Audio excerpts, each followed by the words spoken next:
आज मुख्यमंत्री महोदय, मी तसंच देवेंद्र फडणवीस साहेब, दिलीप वळसे पाटील, राधाकृष्ण विखे पाटील असे आम्ही सगळेजण रात्री आम्हाला वेळ दिलेली होती, परंतु आत्ताच त्यांचा निरोप आला की आज काही महत्वाची कामं त्यांना निघाली. त्याच्यामुळं आजचा जो आमचा दिल्लीचा दौरा होता तो आम्हाला सोमवारी ते वेळ देतात. ते म्हणजे सोमवारी किंवा मंगळवारी मी वेळ देतो. मला शनिवार रविवार जरा दुसरी महत्वाची कामं निघालेली आहेत. त्याच्यामध्ये 5 गोष्टीच्या करता आम्ही काल कॅबिनेटमध्ये चर्चा केली, मुख्यमंत्र्यांनी, उपमुख्यमंत्र्यांनी, आम्ही सगळ्यांनी. त्याच्यामध्ये एक तर आपला कांद्याचा प्रश्न, दुसरा इथेनॉलचा प्रश्न, तिसरा तुम्हाला माहिती असेल सभागृहामध्ये विदर्भ विकास मंडळ, मराठवाडा विकास मंडळ आणि उर्वरित महाराष्ट्र त्याच्याबद्दलचा प्रस्ताव गृह मंत्रालयामध्ये गेलाय, तो एक प्रश्न. असे 5-6 प्रश्न आम्ही त्याच्या संदर्भामध्ये घेतलेले होते आणि त्याप्रकारे त्या 5-6 प्रश्नाच्या निमित्तानं आम्ही गृहमंत्र्यांची भेट घेणार होतो. पण आता तुम्हालाही माहिती आहे की शनिवार रविवार सुट्टी असते, तर सोमवारी जाऊन त्या संदर्भातलं ते म्हणले सोमवार किंवा मंगळवार.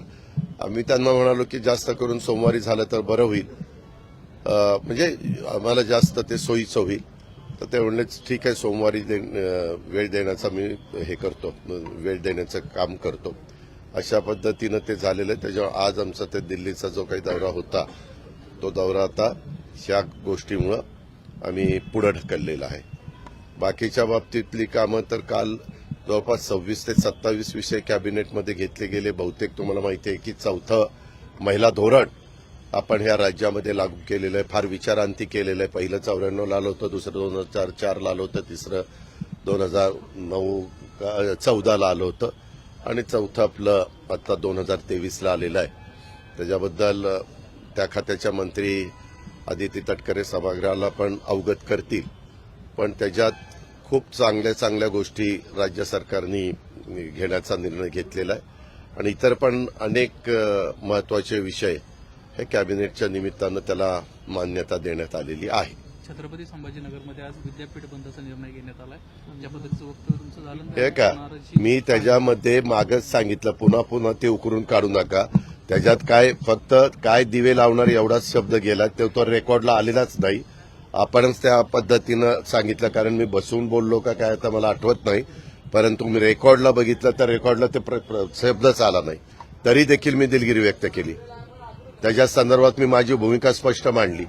आता माझ्या विरोधक जे आहेत ते त्याचा बाऊ करण्याचा प्रयत्न करणारच. मी त्याच्यामध्ये असं काही आकाश पाताळ त्याच्यातनं एक झालेलं नाहीये. एखादी गोष्ट बोलत असताना फार काही असा अतिशय अपशब्द होता अशातलाही भाग नाही. त्याच्यामध्ये माझ्या दृष्टीने मी विषय तो संपवलेला आहे. पण माझे समोरचे विरोधक त्यांच्या कार्यकर्त्यांना काही ना काही इश्यू, जसं इथं पण अधिवेशन सुरू झाल्यानंतर एखाद्या ज्या विषयाच्या मध्ये तसं बघितलं तर फार तथ्य नव्हतं, परंतु त्याला इतकं असं वर देण्याचा प्रयत्न केला की काही विचार न बोललेलं बरं. त्याच्यातनं ते झालेलं आहे. मला त्या गोष्टीला महत्व द्यायचं नाही. आपली परंपरा आहे, एखादी गोष्ट, एखादा शब्द जर वेगळा काही गेला तर आपण त्याच्यामध्ये दिलगिरी व्यक्त करतो, विषय संपवतो.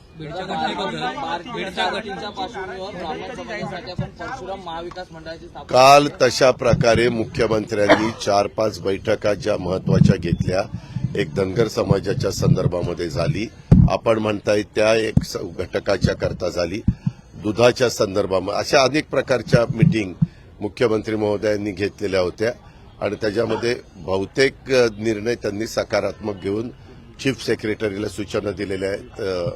याच्याहीबद्दल काल संप सकाळी सुरू झाला होता, त्याही बद्दल मुख्यमंत्र्यांनी स्वतः काही त्यांना शब्द दिला आणि त्याच्यातनं कालचाही संप मिटला. ह्या गोष्टी चालत असतात आणि कुणाचंही सरकार असलं तरी ते सकारात्मक मार्ग काढायचा प्रयत्न करत असतात.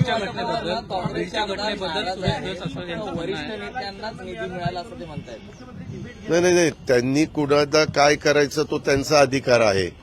कारण पूर्वी पण काँग्रेस, आम्ही सरकारमध्ये असताना सरकार चालवलेली आहेत. हे काय आजचं काम नाही, हे वर्षानुवर्ष चालत आलेली गोष्टी आहेत. आणि साधारण सगळ्यांनाच देण्याचा प्रयत्न केला जातो. आता कोण काही चुकून राहिलं असेल तर माहिती नाही, कारण राज्यकर्त्यांना संपूर्ण राज्य डोळ्यासमोर ठेवून हॅमची कामं असतील किंवा इतर पीडब्ल्यूडीची कामं असतील, ग्रामविकासची कामं असतील, नगरविकासची कामं असतील, जे जे सामाजिक न्याय विभाग असेल, अल्पसंख्याक विभाग असेल, ज्या ज्या विभागाच्या निमित्तानं तिथल्या जनतेला विकासाच्या दृष्टिकोनातनं निधी द्यावा लागतो, तो निधी देण्याचं काम सरकार म्हणून आम्ही केलेलं आहे. एकीकडे ओरड अशी येते की यांनी 55,520 कोटीच्या पुरवणी मागण्या दिल्या.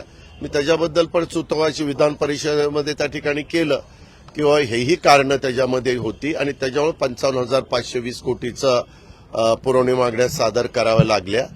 आणि वर्षाच्या शेवटच्या अखेरीस म्हणजे इयर एंडिंगला त्याच्यामध्ये राज्य सरकारचे जे सेंट्रलनी घालून दिलेले जे काही नॉर्म्स आहेत त्या नॉर्म्सच्या बाहेर कुठेही न जाता जेवढी आर्थिक शिस्त त्याच्यामध्ये ठेवता येईल तो प्रयत्न सरकार म्हणून आम्ही सगळे करू. अर्थमंत्री म्हणून मी पण त्यात बारकाईने लक्ष देईन. घटनेबद्दल बोलताना सुरेश दस यांचं असं म्हणणं आहे की तिथं मास्टरही नव्हता कोणी आणि माइंडही नव्हता. 18 ते 21 वर्षाच्या तरुणांना एकत्रित येऊन हे सगळं त्या संदर्भात सीसीटीव्ही कॅमेऱ्यामध्ये फोटो आलेले आहेत. ते तपास पोलीस खातं करतंय. त्यांना घेतल्यानंतर जसं परवा तुम्हाला माहिती आहे लोकसभेमध्ये झाल्यानंतर त्यांना पकडल्यानंतर त्याच्या पाठीमागे त्यांचं काय कल्पना होती, किती दिवसांचा प्रयत्न चाललेला होता, या सगळ्या गोष्टी पुढे येतात. तशा प्रकारे बीडच्याही बाबतीमध्ये चौकशी चालू आहे.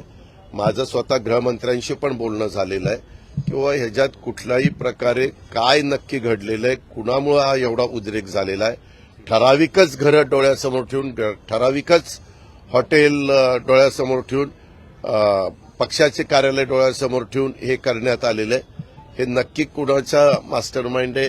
आता प्रत्येकाची वेगवेगळी मतं पत्रकार मित्रांनो असू शकतात. तुम्ही पण थोडंसं एक प्रश्न विचारायला माझी विनंती आहे, तो तुमचा अधिकार आहे. परंतु हा असं म्हणला हे त्याच्याबद्दल तुमचं काय म्हणणं आहे, ते तसं म्हणला. आता दुनिया आहे, प्रत्येकजण कोण कोण काय काय बोलणार.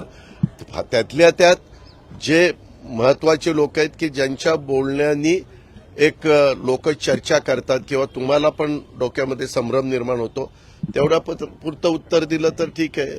बाकीचं काय, ह्यांनी ते विचारलं त्यांनी ते, ह्या स्वाभ्याने ते विचारलं त्या गोव्याने ते विचारलं, त्याला काय अर्थ आहे. अवकाळी पावसामुळे नुकसानग्रस्त शेतकऱ्यांसाठी काय विशेष पॅकेज जाहीर करणार? विशेष पॅकेज राज्याचे प्रमुख हे अधिवेशन संपायच्या आत 100% महायुतीच्या सरकारच्या वतीनं जाहीर करणार आहेत. तशा पद्धतीनं प्लॅनिंग ठरलेलं आहे आणि त्याच्या अजून काही माहिती मागवण्याचं पण काम चाललेलं आहे. आणि मला विश्वास आहे की हे सर्वसामान्यांचं सरकार आहे. शेतकरी केंद्रबिंदू मानून ह्याच्यामध्ये एक मदत करण्याची भूमिका सरकारची राहणार आहे आणि ते जाहीर केल्यानंतर ते आपल्यालाही सगळ्यांना पाहायला मिळेल. पंचनामे पूर्ण झाले का दादा? पंचनामे काही ठिकाणी राहिलेले होते, ते पंचनामे पण करण्याच्या सूचना मध्येच आम्ही सगळ्या जिल्हाधिकाऱ्यांची व्हीसी घेतली आणि नंतर चीफ सेक्रेटरीला पण सांगितलं की तुम्ही पण त्यांना सांगा. काही काही भागात माझ्याकडे तक्रार आली होती, अकोल्यामध्ये पंचनामे काही ठिकाणी करायचे राहिले. मी लगेच कलेक्टरला फोन केला. कलेक्टर म्हणले हो काही भागामध्ये आमचे राहिलेले होते पण आमचं काम आता चाललेलं आहे. त्यांना ठराविक वेळ दिलेला आहे, त्या वेळेत ते पंचनामे होऊन त्यांच्या आकडे हे जिल्हाधिकाऱ्याकडनं विभागीय आयुक्ताकडनं आपल्या इथं आता मंत्रालय इकडे हे आल्यामुळे इकडे येतील. जुन्या पेन्शनच्या मागणीमध्ये सरकारी कर्मचाऱ्यांनी संप मागे घेतला आहे, मात्र या योजनेमुळे साधारणतः तिजोरीवर किती भार पडेल, वित्त विभागाला ते सोसणार आहे. ज्या वेळेस निर्णय होईल, निर्णय मुख्यमंत्र्यांनी काय सांगितलं, जी समिती नेमलेली होती सुबोध कुमार, सुधीर श्रीवास्तव आणि बक्षी यांचा जो अहवाल आलेला आहे, समितीनं जो दिलेला आहे त्याच्याबद्दल आता कामगार नेते काही बसणार आहेत, आपले अधिकारी बसणार आहेत, तर ते चर्चा करून त्याच्यामध्ये मुख्यमंत्र्यांच्या समोर ह्या सगळ्या गोष्टी आणतील आणि त्याच्यानंतर मुख्यमंत्री त्याबद्दलचा निर्णय घेतील. शेवटी निर्णय घेत असताना आपण जो प्रश्न विचारलाय त्याचा सगळा साधक बाधक विचार करूनच निर्णय घ्यावा लागणार आहे. ही त्रिवार सत्य आहे आणि वेगवेगळ्या लोकांची त्याच्याबद्दल वेगवेगळी मतं आहेत. मध्ये आरबीआयनी पण सगळ्या राज्यांना त्याच्याबद्दल त्यांना जे वाटतं ते कळवलेलं आहे. ठीक आहे, आता प्रत्येकजण आपापल्या परीनं कळवतं. आणि वेगवेगळे राज्यकर्ते, वेगवेगळे शासन, त्यांनी पण निवडणुकीच्या निमित्तानं पण काही ठिकाणी स्वतःचं सरकार येण्याच्या करता आम्ही सरकार आमचं आल्यानंतर आम्ही जुनी पेन्शन लागू करू असं काही सांगितलेलं आहे. काहींनी डिक्लेअर केलं मागे त्यांची सरकार असताना. मी ती पण माहिती मागवण्याचा प्रयत्न केला की वो काय नक्की केले, जुनी पेन्शन म्हणजे कशा पद्धतीनं त्यांनी दिलेली आहे. परंतु तशा प्रकारचे कुठलेही आमच्याकडे, कारण काय झालं ते 2032 पासून ते लागू म्हणजे द्यायला सुरुवात होणार आहे. त्याच्यामुळं तिथं काही असं ठोस आम्हाला काही पाहायला मिळालेलं नाही. तरी देखील आम्ही परवा ती जी काही समिती नेमलेली आहे त्यांना सांगितलं की तुम्ही पण देशामध्ये जी काही राज्य आहेत आणि त्यांनी जाहीर केलेले त्याचा पण काय साधारण काय विचार त्यांनी केलेला आहे तो पण आम्हाला सांगण्याचा प्रयत्न करा. मागासवर्गीय आयोगातील सदस्यांसोबत तुमचं काही बोलणं झालं का? माझं कुणाशीही बोलणं झालेलं नाही. मी प्रयत्न करतोय, परंतु मला इथंच सभागृहामध्ये सकाळी इतके व्हिजिटर्स असतात आणि नंतर सभागृहाचं कामकाज सुरू झाल्यानंतर, आता काल पण आमची कॅबिनेट होती, रात्री उशिरापर्यंत कॅबिनेट चालली. पण मी माझ्या आता आज अधिवेशन संपेल, आज आम्ही संध्याकाळी दिल्लीला जाणार होतो, त्याच्यामुळे मी आज किंवा उद्या त्यांच्याशी बोलण्याचा प्रयत्न करीन. आता नाही, काल हे जे काही आमचे महायुतीतले 3 घटक प्रमुख आहेत त्यांचे 4 लोक आपण महामंडळाचं वाटप कसं असावं आणि उद्याच्या लोकसभेच्या निवडणुकीच्या निमित्तानं साधारण महायुतीचे मेळावे किंवा महायुतीच्या सभा ह्या अधिवेशन संपल्यानंतर कशा पद्धतीनं ऑर्गनाईज करायच्या याच्याबद्दल त्यांची चर्चा झाली. आणि त्याच्यामध्ये मला सुनील तटकरे साहेब आमचे म्हणजे 3-4 प्रतिनिधी आहेत, त्याच्यापैकी सुनील तटकरेंनी मला ब्रीफिंग केलं. तर ते म्हणाले की आता तुमच्या समोर ही चर्चा होईल, मी, देवेंद्रजी आणि एकनाथराव शिंदे साहेब, आणि त्याच्यातनं पुढच्या गोष्टी आम्ही त्या ठिकाणी ठरवू. जागांच्या संदर्भामध्ये कुठल्याही प्रकारची चर्चा झालेली नाही. वेगवेगळ्या बातम्या, वेगवेगळे मतप्रवाह प्रत्येकाचे असू शकतात. तिथले जिल्हा अध्यक्ष ह्या तिन्ही पक्षाचे किंवा अजून कोणी प्रमुख पदाधिकारी जरी बोललं तर मी आपल्याला स्पष्टपणे सांगतो, आता मिठाचा खडा टाकला, आता काहीतरी वेगळं घडणार, आता जागा वाटपात वाद होणार, काही तुम्ही तसलं डोक्यात आणू नका. काही वाद होणार नाही. आम्ही फार समंजस भूमिका घेऊन तिसऱ्यांदा ह्या देशाचे लोकप्रिय नेते, जगामध्ये देशाचं नाव ज्यांनी मोठ्या प्रमाणावर पुढे नेण्याचं काम केलेलं आहे त्या नरेंद्र मोदी साहेबांना आम्ही पंतप्रधान करण्याच्या करता 48 पैकी जास्तीत जास्त 45 तरी जागा कशा निवडून येतील अशा प्रकारचं नियोजन आमच्या तिन्ही पक्षाचं राहील. जागांच्या बाबतीमध्ये आता खासदारांची संख्या पाहिली तर छोट्या भावाची भूमिका राष्ट्रवादीला घ्यावी लागू शकते का? काही नाही, छोटा नाही, मधला नाही, धाकटा नाही, खूप मोठा नाही, काही नाही, सगळं व्यवस्थित करू. मराठा आरक्षणाची डेडलाईन जवळ आलेली आहे, चर्चा सभागृहात आहे, कधी भूमिका मांडणार आहे? म्हणलं चर्चा नेहमी कुठल्याही गोष्टीची चर्चा हे थांबवायची नसते. चर्चेतनं नवीन नवीन गोष्टी पुढे येत असतात आणि स्वतः राज्याच्या प्रमुखांनी दसऱ्याच्या शुभमुहूर्तावर मुंबईसारख्या आर्थिक राजधानीमध्ये छत्रपती शिवाजी महाराजांची शपथ घेऊन सांगितलेलं आहे, तुम्ही काळजी करू नका. एमआयडीसी संदर्भात संपलेली आहे. कोणाला दादा राम शिंदे आणि मिळणार आहे? दादा राम शिंदे आणि रोहित पवारांमध्ये एकंदरीत एमआयडीसीच्या मुद्द्यावरून जुंपलेली पाहायला मिळत आहेत. मग मी काय करू? तो मुद्दा सुटलेला दिसत नाहीये. तुम्ही हे का राम शिंदे साहेब सांगतील तशा पद्धतीने तो मुद्दा सुटेल.